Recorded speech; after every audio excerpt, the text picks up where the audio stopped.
Hi students, how are you? I hope you are fine. Today we learn 10th class science chapter 14 source of energy.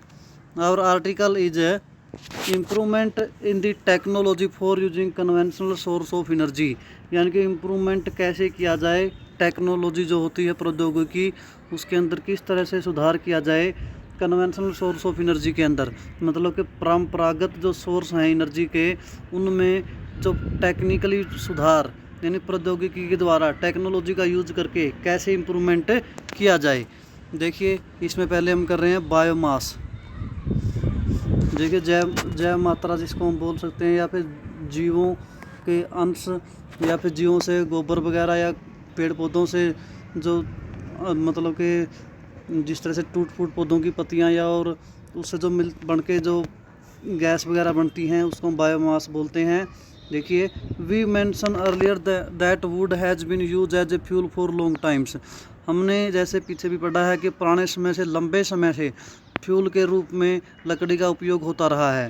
If we can ensure that enough tree are planted. देखिए अगर हम ये करें, सोचें कि हम बहुत ज़्यादा पेड़ पौधे उगा लें, continuous supply of fire would can be assured, तो उससे हमें लगातार जो फायरवुड मतलब कि आग के लिए या फिर हीट के लिए या फिर ऊर्जा के रूप में हमें लगातार पेड़ पौधे मिलते रहेंगे। ईंधन यानी कि ख़त्म नहीं होगा अगर हम लगातार बहुत सारे पेड़ पौधे उगाते रहें।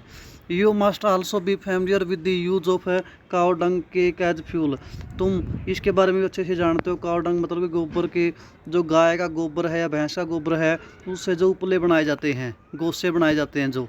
Given the large live stock population in India, क्योंकि यहाँ पे बहुत ज़्यादा जनसंख्या है इंडिया में, और साथ में this can also assure study source of fuels. अगर हम देखें, बात करें तो यहाँ पर काफ़ी मात्रा में सोर्स की भी ज़रूरत होगी, एनर्जी के लिए फ्यूल की भी ज़रूरत होगी। तो since these fuels are plant and animal product, ये दोनों फ्यूल्स मैंने लकड़ी बताई, लकड़ी कहाँ से प्राप्त होती है? पौधों से, और गोबर के उपले कहाँ से? एनिमल से प्राप्त होते हैं। The source of these fuel is said to be biomass. इस तरह का जो सोर्स है एनर्जी का, जो पेड़ पौधों से या जीवों से प्राप्त होता है उसको हम बायोमास बोलते हैं, यानी कि जीव मात्रा। देखिए these fuels however do not produce much heat on burning and lot of smoke is given out। ये जो सोर्स हैं हीट के या एनर्जी के, ज़्यादा एनर्जी पैदा नहीं करते, ज़्यादा हीट पैदा नहीं करते, और साथ में धुआं भी ज़्यादा देते हैं। when they are burned, जब इनको जलाया जाता है। therefore टेक्नोलॉजी, तो इसके लिए हम फिर क्या करेंगे? Therefore technology inputs to improve the efficiency, तो हम फिर टेक्नोलॉजी का यूज़ करेंगे, यानी कि टेक्निक का यूज़ करेंगे, प्रौद्योगिकी का यूज़ करेंगे, तो जिससे इनकी जो एफिशिएंसी है वो इम्प्रूव हो जाए, मतलब कि हीट इनसे ज़्यादा मिलने लग जाए। These fuels are necessary when wood is burnt in limited supply of oxygen. अगर हम लकड़ी की बात करें, अगर लकड़ी को ऑक्सीजन की कम सप्लाई के अंदर जलाया जाए, लिमिटेड सप्लाई के अंदर जलाया जाए, तो उसमें से water and volatiles materials present in get remove, उसमें से पानी या फिर जो नमी या वाष्प जो हैं वो निकल जाएंगे। And charcoal is left behind, और बाद में क्या बच जाएगा? लकड़ी का चारकोल बच जाएगा एज रेजिड्यू, तो जो रेजिड्यू के रूप में क्या बच जाएगा बाद में? Charcoal. Charcoal burn without flame, charcoal बिना फ्लेम के जलता है। इज कंपैरेटिवली स्मोकलेस, और स्मोकलेस भी है। And has a higher heat generation efficiency, और ये हीट भी ज़्यादा पैदा करता है लकड़ी के कंपैरिजन में, और प्रदूषण भी कम करता है। तो ये हमारी एक टेक्नोलॉजी है। तो सिमिलरली काउ डंग, इसी तरह से काउ डंग के लिए भी हम various plants material like the residue after harvesting the crop, गोबर होता है गाय का, या फिर फसल के जो वेस्ट बच जाते हैं, फाने बच जाते हैं, या जैसे गेहूं के या फिर जीरी के या किसी भी फसल के जो अवशेष होते हैं, या फिर पौधों से भी टहनियाँ टूट गई, पत्ते हो गए उनके, इस तरह का जो अवशेष होता है, या फिर सब्जियों की वेस्ट होती है, फल फ्रूट की वेस्ट होती है, एंड स्वैग, राख वगैरह, और decompose in the absence of oxygen, oxygen की एब्सेंस में इनको डिकम्पोज किया जाता है टू गिव बायोगैस, बायोगैस के लिए, जिसमें जैव गैस जिसको हम बोलते हैं, तो जैव इसलिए बोलते हैं क्योंकि यहाँ पे जीवों के गोबर वगैरह का यूज होता है या पौधों का अवशेष का यूज होता है। Since the starting material is mainly cow dung, क्योंकि मुख्य मटेरियल इसमें क्या है, काउ डंग है, यानी कि गाय का गोबर है। गाय का गोबर भी हो सकता है, भैंस का गोबर भी हो सकता है। It is popularly known as gobar gas, जिसको हम क्या बोलते हैं, गोबर गैस, यानी कि बायोगैस भी इसी को बोलते हैं, और gobar gas. Biogas is produce in a plant shown in figure, एक प्लांट के अंदर बायोगैस पैदा करी जाती है, जैसा कि चित्र में दिखाया हुआ है। देखिए, पहले मैं प्लांट ही दिखाता हूँ। देखिए, ये schematic diagram of biogas plant का डायग्राम है। ये किस तरह से प्लांट जो लगाते हैं, देखिए यहाँ से सैलरी वगैरह यानी कि गोबर का जो घोल बनाते हैं पानी और गोबर को मिला के, वो होता है। यहाँ पे मिट्टी होती है, सोयल्स। तो इसके बाद ये गैस का टैंक होता है, नीचे डाइजेस्टर होता है, जिसके अंदर मतलब कि बंद होता है, जो पूरी तरह से मतलब कि बाहर से वायु उसके अंदर इंटर नहीं करती, ईंटों से बनाया जाता है। यहाँ पे सोयल्स, ये मैन्यूर्स यहाँ से निकल जाता है जो बचा हुआ है। तो यहाँ से जो टैंक में गैस होती है उसको फिर गैस की सप्लाई कर देती जाती है लाइट के रूप में, या फिर घरों में खाना बनाने के रूप में। तो यहाँ से आउटलेट, ये इधर से जो बाद में राख वगैरह बच जाती है उसका खाद के रूप में उपयोग कर लिया जाता है। देखिए, लाइन टू लाइन हम इसको करते हैं। The plant has dome like structure, plant में ये डोम लाइक स्ट्रक्चर है जो दिखा रखा है नीचे, सारा का सारा ये डोम लाइक स्ट्रक्चर है। तो बुल्ट विद ब्रिक्स, ईंटों से बनाया जाता है। ये सलरी ऑफ काउ डंग्स, मतलब कि जो गोबर का और पानी का घोल बनाया जाता है। And water is made in mixing tank, tank के अंदर ये डाल दिया जाता है इधर से। Where it is fed into the digester, फिर ये डाइजेस्टर के अंदर चला जाता है, जो मैंने नीचे बताया तभी भी डाइजेस्टर नीचे होता है। तो डाइजेस्टर के अंदर, the digester seal chamber in which there is no oxygen, ये बंद होता है और इसमें ताकि बाहर की कोई ऑक्सीजन इंटर ना करे। Anaerobic micro organisms that do not require oxygen, जो ऐसे माइक्रो ऑर्गेनिज्म हैं जिन्हें जीवित रहने के लिए ऑक्सीजन की ज़रूरत नहीं होती, वो नीचे पैदा हो जाते हैं सूक्ष्म जीव उसके अंदर, डाइजेस्टर के अंदर, जो गोबर हमने डाला हुआ है। तो that do not require oxygen, जिनको ऑक्सीजन की ज़रूरत नहीं होती। Decompose or break down complex compound of cow dung, slurry, जो काउ डंग का गोबर जो हमने इसमें डाला हुआ है, तो उसको वो डिकम्पोज कर देते हैं, ब्रेक डाउन कर देते हैं उस कम्प्लेक्स कंपाउंड को। It takes a few day for decomposition process, decompose करने में कुछ दिन का समय लगता है। The complete and generate gas like methane, तो जब ये कंप्लीट हो जाता है तो इसमें से गैस पैदा होती है, वजह यहाँ से टैंक में गैस होती है। फिर इस गैस में क्या क्या होता है, मीथेन, कार्बन डाइऑक्साइड, हाइड्रोजन है ना, हाइड्रोजन सल्फाइड, ये उसके अंदर होते हैं। The biogas is store in the gas tank, और गैस टैंक जो ऊपर तो उसमें स्टोर कर ली जाती है, डाइजेस्टर के ऊपर जो होता है, अभी दिखाया जो मैंने डायग्राम में। तो from which the are drawn through the pipe, pipe के द्वारा यूज कर ली जाती है भाई। इसके बाद biogas is an excellent fuels as content, ये बहुत ही अच्छा फ्यूल्स है बायोगैस गोबर के उपलों की कंपैरिजन में।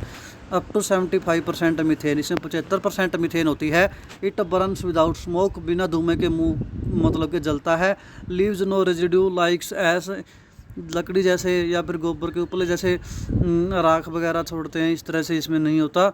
चारकोल जैसे एंड कोल बर्निंग, कोयला जैसे उनसे राख वगैरह बनती है, धुआं वगैरह होता है, वो इसमें बहुत कम होता है।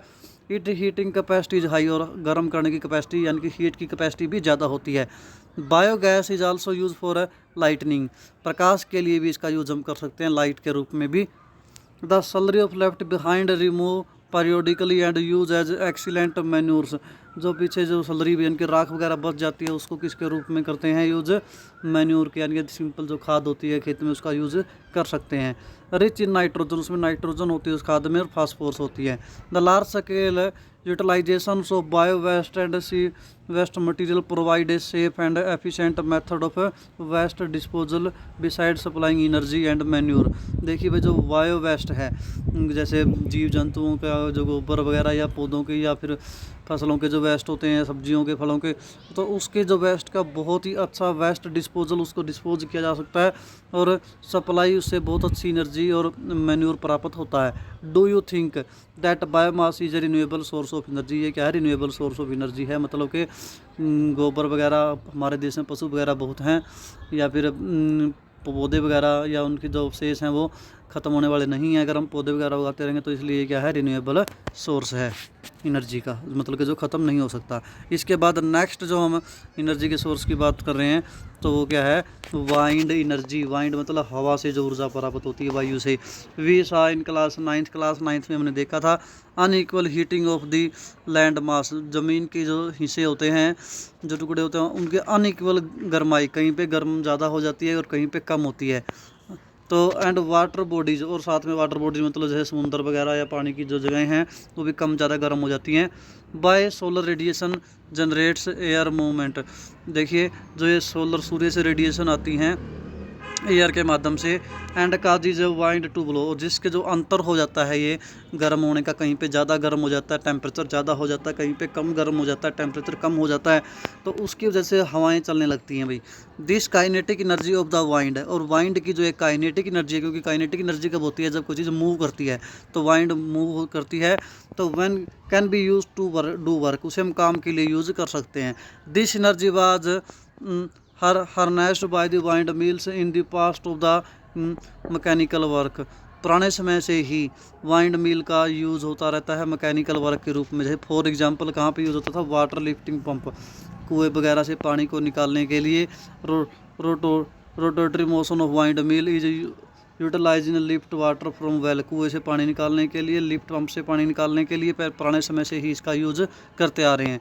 टुडे आजकल wind energy is also use generate electricity, wind energy से इलेक्ट्रिसिटी भी प्रोड्यूस करी जा सकती है। A wind mill essential consist of a structure similar to large electric fan, इसका जो स्ट्रक्चर होता है बड़े इलेक्ट्रिक फैन की तरह होता है। That is erected at some height on a rigid spot, एक रिजिड स्पॉट पे कुछ हाइट पे सीधा इसको खड़ा किया जाता है। देखिए दिखा रखा है ये वाइंड मिल्स का जो डायग्राम दिखा रखा है, ये देखिए नीचे रिजिड स्पॉट के ऊपर यहाँ पे पूरी तरह से नीचे यहाँ पे टरबाइन लगाए होते हैं इसमें, और ऊपर ये पंखा है बड़ा, तो इस तरह से वाइंड मिल्स में लगाए जाते हैं। बहुत सारे ऐसे पंखे लगाए जाते हैं।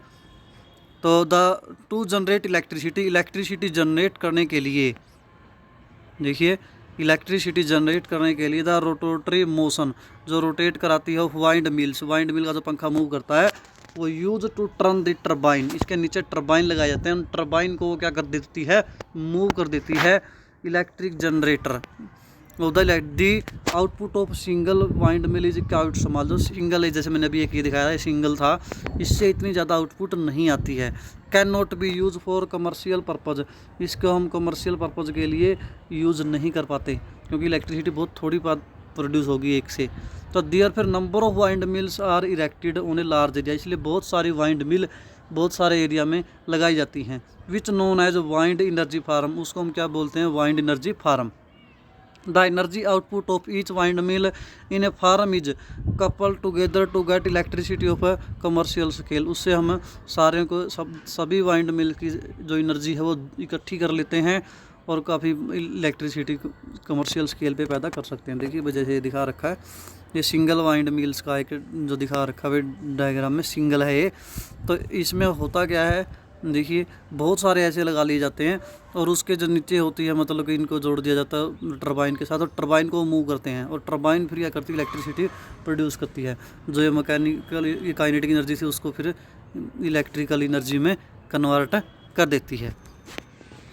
तो देखिए Denmark is called the country of winds, Denmark को हवाओं का देश कहा जाता है, country of winds. More than 25% of their electricity need as generated through vast network of wind mills, वहाँ पे 25% जो इलेक्ट्रिसिटी की जो ज़रूरत है वो वाइंड मिल के द्वारा ही पूरी की जाती है। In term of total output Germany is the leader, तो जर्मनी लीडर है, while India is ranked 5th, और इंडिया का 5वां रैंक है वाइंड मिल से मतलब कि एनर्जी या इलेक्ट्रिसिटी प्रोड्यूस करने में।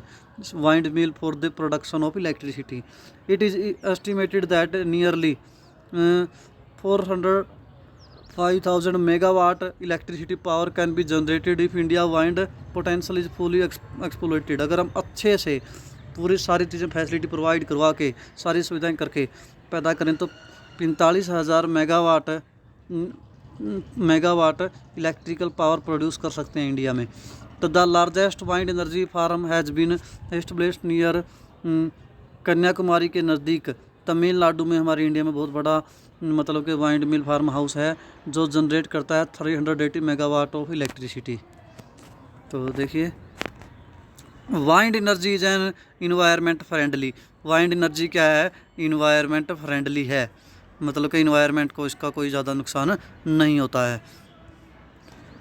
And efficiency source of renewable energy, और इसकी एनर्जी क्या रिन्यूएबल है, क्योंकि ये भी नहीं है भाई ख़त्म हो जाएंगी, हवाएं तो चलेंगी ही।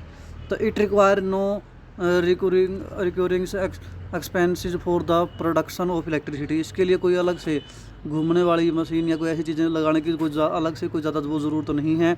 But there are many limitation, लेकिन इसकी कुछ कमियां हैं। इन हर हार्नेसिंग वाइंड एनर्जी की वजह से फर्स्ट हमें क्या है, firstly wind energy farm can be establish only those place where wind blow the greater than part of year. ये सिर्फ वहीं पे ज़्यादातर कामयाब है जहाँ पे पूरी साल हवाएं चलती हैं, मतलब लगातार तूफान या आंधियाँ वगैरह आती हैं। तो the wind speed should also be higher, और उसकी जो हवा की स्पीड है 15 किलोमीटर पर आवर से ज़्यादा होनी चाहिए to maintain the required speed of the turbine को रोटेट करवाने के लिए। Further more there should be some backup facilities, देखिए लाइक स्टोरेज सेल, और कुछ बैकअप की फैसिलिटी भी होनी चाहिए, क्योंकि हर समय हो नहीं सकता कि वायु चले, तो उस टाइम पे बैकअप के रूप में भी एनर्जी की ज़रूरत होती है, स्टोरेज सेल वगैरह की व्यवस्था भी चाहिए। To take care of the energy needs during the period when there is no wind, क्योंकि उस समय के लिए जब हवा नहीं चल रही होती, ताकि उस समय भी एनर्जी मिल सके। Establishment of wind energy farms require large area of land, और जो ये स्थापित करने के लिए वाइंड एनर्जी फार्म के लिए बहुत ज़्यादा एरिया की ज़रूरत होती है, ज़मीन की ज़रूरत होती है। For a 1 megawatt generator, 1 megawatt electricity produce करने के लिए farm need about 2 hectare of lands, लगभग 2 हेक्टेयर ज़मीन की ज़रूरत होती है, 2 किलों की ज़रूरत होती है। The initial cost of establishment of farm is quite high, starting में खर्चा भी बहुत लगता है भाई। Moreover since tower and blades are expose to the vagarious nature of the like rain, जो ये पंखे वगैरह हैं या जो ये टावर जो इनके लगाए जाते हैं, उनको भी नेचर वगैरह से नुकसान हो जाता है, जैसे बारिश ज़्यादा आती है, ज़्यादा तूफान आ जाए, टूट फूट हो जाए, सूर्य की गर्मी है, तूफान, storm, cyclone, they need high level maintenance, high level की उनको मेंटेनेंस की भी ज़रूरत पड़ती है, यानी कि खर्चा बहुत पड़ता है इसमें। तो इसके बाद ये सब टॉपिक के क्वेश्चन हैं, और उससे नेक्स्ट हमारा जो टॉपिक है, अगला टॉपिक है, देखिए alternative or non conventional source of energy. देखिए अल्टरनेट यानी कि विकल्प की चीज़ का, वैकल्पिक, नॉन कन्वेंशनल मतलब कि परंपरागत सोर्स नहीं है ये सोर्स ऑफ एनर्जी, गैर परंपरागत सोर्स ऑफ एनर्जी। देखिए with technological progress our demand for energy increase day by day, technological progress होने की वजह से एनर्जी की हमारी डिमांड हर रोज़ की बढ़ती जा रही है। Our life styles are also changing, we use machines to do more and more our task, हमारे जो लाइफस्टाइल चेंज हो गए हैं और हमारे ज़्यादातर उद्देश्य जो हैं वो मशीनों से ही पूरे हो रहे हैं। Our basic requirement also increase as industrialization improve our living standard, हमारी जो बेसिक ज़रूरतें हैं इसकी वजह से हमने इंडस्ट्री यानी कि औद्योगिक इंक्रीज़ हो गए हैं, लिविंग स्टैंडर्ड हमारा इंक्रीज़ हो गया है, तो इन सभी के लिए एनर्जी की बहुत ज़्यादा ज़रूरत है। देखिए मैं एक एक्टिविटी 14.4 के माध्यम से ये बात समझने की कोशिश कर रहे हैं। Find out from your grand parents और फादर एल्डर्स अदर एल्डर, देखिए आपके जो ग्रैंड पेरेंट्स हैं, दादा दादी या फिर बड़े हैं जो घर में, उनसे समझने की कुछ कोशिश करिए, कुछ जानने की कोशिश करिए। How did they go to school, वो स्कूल कैसे जाते थे, मतलब वो स्कूल ज़्यादातर पैदल जाते हुए मिलेंगे, आजकल बसों में जाते हैं या फिर खुद के व्हीकल पे जाते हैं, तो उससे क्या होता है भाई एनर्जी का यूज़ होता है, पेट्रोल डीजल वगैरह लगते हैं। Number 2, how did they get water from their daily need, पानी वो कैसे लेके आते थे, कुएं वगैरह से होता था, बिजली वगैरह नहीं होती थी। तो व्हेन दी वर यंग, जब वो जवान थे। What means of entertainment did the use, entertainment वो कैसे करते थे, कोई टीवी, कंप्यूटर, मोबाइल वगैरह नहीं थे, क्योंकि इनमें भी क्या होती है, लाइट का यूज़ होता है, तो एनर्जी का यूज़ होता है। उस समय ऐसी कोई चीज़ नहीं थी जिसमें एनर्जी का यूज़ हो मनोरंजन के लिए, compare the above answer with how you do this task now. उस समय की ये बातें सारी अपने आज के दिन के साथ कंपेयर करके देखिए। आज सभी चीज़ों के लिए एनर्जी की ज़रूरत है। इज देयर ए डिफरेंस, क्या अंतर है? इफ़ यस, अगर डिफरेंस है, in which case more energy from external source of consume, तो कहाँ से एक्सटर्नल एनर्जी यूज़ होती है, कहाँ कहाँ ज़्यादा एनर्जी यूज़ होती है, हम इसके बारे में और बातें करेंगे। देखिए, तो as our demand for energy, हमारी एनर्जी के लिए डिमांड इंक्रीज होती जा रही है। We need to look for more and more source of energy, तो इसलिए हमें एनर्जी के और भी ज़्यादा सोर्सों को देखने की ज़रूरत पड़ेगी, यानी कि उनके बारे में जानकारी होनी चाहिए, उनका यूज़ करने की ज़रूरत पड़ेगी। We could develop the technology to use the available our non source of energy more efficiently and also look to new source of energy. देखिए भाई, हमें कोशिश करनी चाहिए टेक्नोलॉजी का यूज़ करके हमारे जो अवेलेबल सोर्स हैं वो बहुत ज़्यादा एफिशिएंसी दें, बहुत ज़्यादा लाइट या बहुत ज़्यादा एनर्जी हमें प्रदान करें, काफ़ी अच्छी एफिशिएंसी दें। And also took new source of energy, और साथ में नए सोर्स भी एनर्जी के देखने पड़ेंगे। Any new source of energy we seek to exploit would need specific device developed with the that source in mind. देखिए, उनके लिए हमें कुछ स्पेशल डिवाइस या डेवलपमेंट जो करनी पड़ेंगी, कोई सोर्स हैं जो माइंड में आ रहे हैं तो वो हमें डेवलप करने पड़ेंगे। We shall now look at some of the latest source of energy, हम कुछ नए सोर्स ऑफ एनर्जी के बारे में यहाँ पे पढ़ने वाले हैं।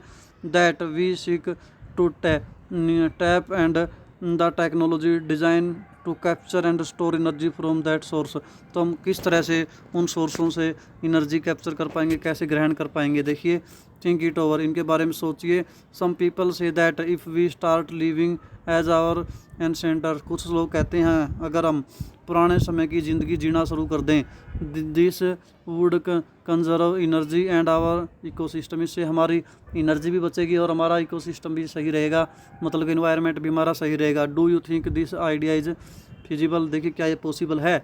देखिए, हम कुछ कोशिश कर सकते हैं लेकिन 100% ये पॉसिबल नहीं है, क्योंकि पुराने समय के तरीके से हम लाइफ नहीं जी पाएंगे। तो यानी कि हमारे पास सिर्फ एक ही उद्देश्य है कि हम एनर्जी के नए सोर्स क्रिएट करें। तो देखिए, तो इसके बाद हम एनर्जी के सोलर एनर्जी नया सोर्स जो है उसके बारे में हम कर रहे हैं। सोलर एनर्जी, जो सोलर मतलब कि सूर्य से जो एनर्जी प्राप्त होती है। The sun has been radiating an enormous amount of energy, लगातार एनर्जी की जो रेडिएशंस हैं सूर्य प्रोड्यूस करता रहता है। Amount of energy at the present rate of nearly 5 billion year, लगभग 5 करोड़ साल पहले से ही सूर्य लगातार एनर्जी के रूप में हीट प्रोड्यूस कर रहा है। And will continue radiating at the rate of about 5 billion year मोर, और लगभग ये अगले 5 करोड़ तक साल तक भी इसी तरह से एनर्जी या रेडिएशन प्रोड्यूस करता रहेगा। Only A small part of solar energy reaches the outer layer of the earth atmosphere, कुछ हिस्सा ही इस एनर्जी में से एटमोसफेयर की, जो अर्थ का एटमोसफेयर है उसकी जो लेयर में पहुंच पाता है। नियरली हाफ ऑफ इट, और उसका भी ज़्यादा, is absorb while passing through the atmosphere, atmosphere में से पास होके, and the rest reaches to the earth surface, earth के सरफेस पे पहुंच पाता है। तो इंडिया, इसके बारे में एक और बहुत ही इंटरेस्टिंग बात हमें जानकारी होनी चाहिए। देखिए, इंडिया इज़ लक्की, इंडिया बहुत लकी है to receive solar energy for greater part of the year. यहाँ पर सूर्य की एनर्जी लगभग सारी साल होती है, लगभग पूरे साल सूर्य दिखता है और काफ़ी धूप वगैरह होती है। तो it is estimated that during a year India receive the energy equivalent to more than 5000 trillion kilowatt, मतलब कि इतनी एनर्जी इस इंडिया के पास यानी कि सूर्य के द्वारा पहुंच रही है, इतनी एनर्जी। अंडर क्लियर क्लाउडनेस, अगर क्लाउडनेस ना हो, sky condition the daily average varies from 4 to 7 kilowatt metre square, हर रोज़ की बताई हुई है। The solar energy reaching unit area at outer edge of the earth is atmosphere expose perpendicular to the ray of the sun at average distance between the sun and the earth known as the solar constant, जो perpendicular जहाँ पे सूर्य की किरणें सीधी पड़ रही हैं वहाँ पे और भी एनर्जी ज़्यादा है, और जो उनके बीच में सन और अर्थ के बीच में जो डिस्टेंस है मतलब कि उसको सोलर कांस्टेंट बोलते हैं। It is estimated by the approximately, जो कि इसके बराबर 1 kilo joule per second square metre, इसके बराबर होता है ये। तो देखिए, सोलर एनर्जी के बारे में ही बात हम कर रहे हैं थोड़ी सी एक्टिविटी के माध्यम से।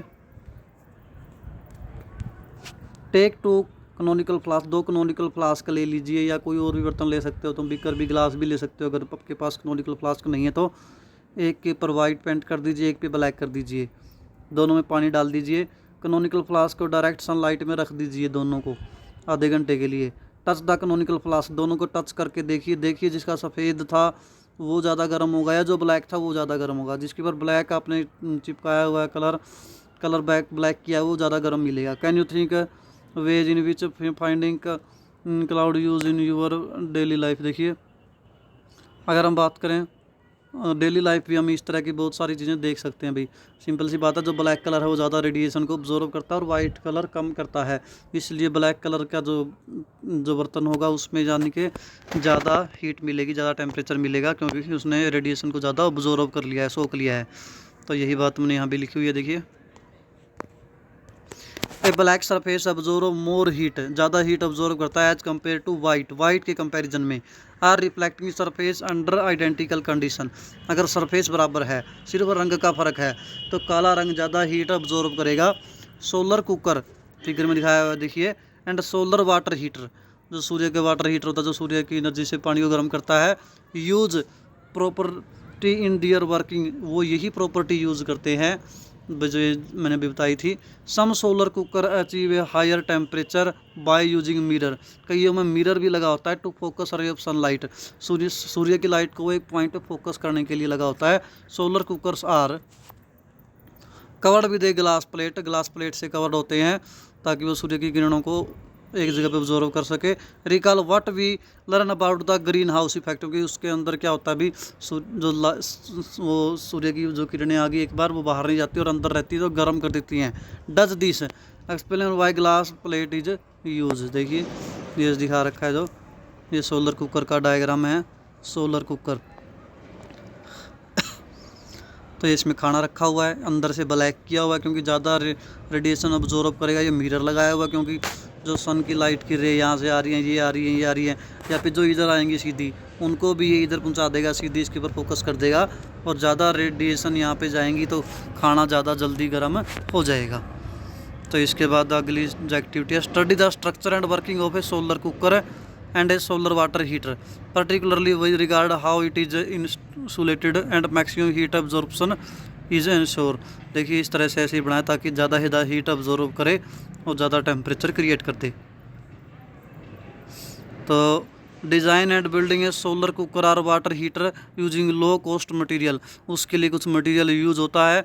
Available check what temperature achieve in your system, उसके टेम्परेचर के लिए। Discuss what would be the advantage and limitation of using solar cooker or heater, इनके डिसएडवांटेज क्या है भाई, कमियाँ क्या हैं, ये सारी हम एक एक करके पढ़ेंगे। अभी देखिए it is easy to see the, देखिए बहुत आसान है।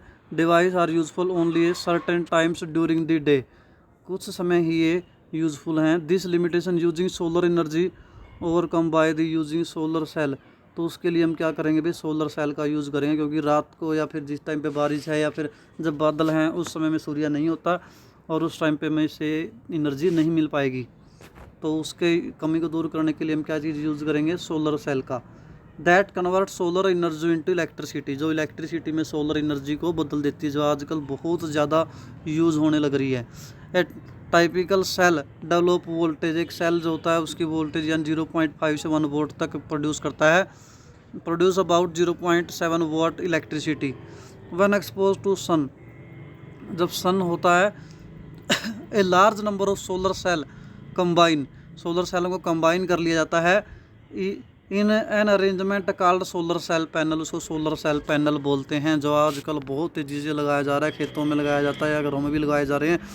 देखिए ये सोलर पैनल का डायग्राम है, छोटा सोलर पैनल जो स्ट्रीट लाइट वगैरह के लिए भी इस तरह से यूज़ होता है, ये लगा रखा है इसमें सोलर पैनल है ये इसमें बैटरी लगाई जाती है, तो ये रात को भी लाइट में जाता है क्योंकि इसमें स्टोर हो जाती है जो सूर्य के द्वारा जो एनर्जी आती है।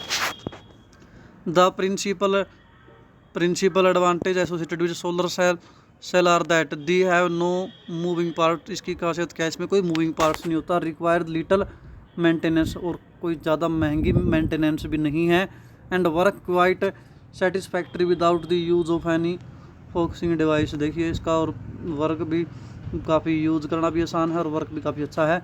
अनदर एडवांटेज इसकी क्या है, is that they can be set up in remote and in accessibles hamlets of or very separately inhabit area in which laying a power transmission line may be expensive and not commercially available. देखिए तो इसकी खास बात क्या है, ये वहाँ पे ज़्यादा यूज़ होता है जहाँ पर रिमोट एंड डिसेबल्स हमेबल ऐसी जगह हैं जो बहुत ही दूर हैं या पहाड़ी इलाके हैं या जहाँ पर लाइनें बिछानी पावर की लाइट की इतनी आसान नहीं है, तो उन जगह पे इसका काफ़ी यूज़ कर सकते हैं। जैसे इसके अंदर लगा क्या होता है, silicon, which is use for making solar cell. Solar cell बनाने के लिए सिलिकॉन का यूज़ होता है।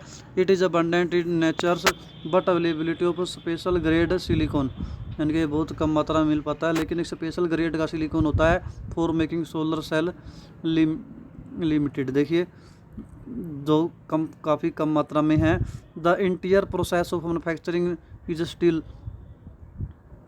Still very expensive. Silver use for interconnection of the cells, इन सेलों को जोड़ने के लिए चांदी का यूज भी किया जाता है। फर्दर एड टू कोस्ट, लेकिन महंगा पड़ता है। In spite of the high cost and low efficiency solar cell are use for many scientific and technological applications का यहाँ पे यूज किया जाता है। Artificial satellites and space probes like Mars orbits are use solar cell, उनमें भी solar cell का ही use किया जाता है इलेक्ट्रिसिटी के लिए, main source of energy. Radio और वायरलेस ट्रांसमिशन सिस्टम जो होता है, या टीवी रिले स्टेशन वगैरह होते हैं जो रिमोट लोकेशन में होते हैं, मतलब पहाड़ों पे या जहाँ पे जो बिजली वगैरह की कोई सुविधा नहीं होती, वहाँ पे इनका यूज़ होता है। Use solar cell panel, traffic signal के लिए भी इसका यूज़ होता है। स्ट्रीट लाइट के लिए भी इसका यूज़ होता है। सोलर पैनल की जो लाइटें लगाई जाती हैं गांव वगैरह में भी लगा रखी हैं अभी तो। Calculators and many toys fitted with solar cell, उनमें भी ये यूज होता है। This solar cell panel are mounted on special design किया जाता है। इंक्लाइड रूफ टॉप, छत के ऊपर ज़्यादातर किया जाता है। So that more solar energy incident over it, ताकि ज़्यादा से ज़्यादा इसको सूर्य की एनर्जी मिल सके। The domestic use of solar cell however limited due to the high cost, हालांकि अभी तक घरेलू यूज़ इसका इतना नहीं होता क्योंकि थोड़ा सा ये महंगा पड़ता है, लेकिन आने वाले समय में इसका काफ़ी यूज़ होने वाला है। तो हम आज यहीं तक करते हैं, फिर भी कोई समस्या हो पूछ सकते हो। Thank you, have a nice day.